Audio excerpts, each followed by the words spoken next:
لما تنعزم على الافطار عند حدا غريب. شكرا شكرا يا خالتي، الله يسامحك، لين كترتيهم هالقد، ما في اكلهم انا هودي كلهم. هلا هي الصحن بده يشبعني ولك شو بيعمل معي هي انا. العمى شو بهون وعم يطلعوا فيي هيك، شو اول مرة بشوف واحد عم ياكل يعني. بسم الله. احسن شي اكل مثل الكلاس. الحمد لله. ان شاء الله يفهموا علي اني ما شبعت ويزيدوا لي اكل، والله ما عمل معي شي هذا الصحن، ما حسيت حالي اني اكلت اصلا. الحمد لله الحمد لله الحمد لله. احسن شي لطش عمتي، بلكي هي بتفهم علي. بتعرفي يا عمتي المعكرونات كتير كتير طيبين، شو نوعية الماي اللي طبختيهم فيها؟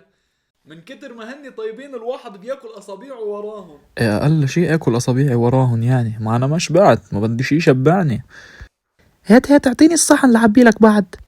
بس ما تكتري لي، شوي شوي حطي لي. تفضل. لك يسلم هالديات يا خالتي يا حبيبتي، عذبناكي اليوم، سلم هالديات. ولك يا ريتها ما رجعت عبت لي، ولك شو معبيت لي ربع ملعقة ما بيطلعوش، شو بدهم يعملوا معي ها، وشو مفكرتني عصفور بنقودن تنقود يعني.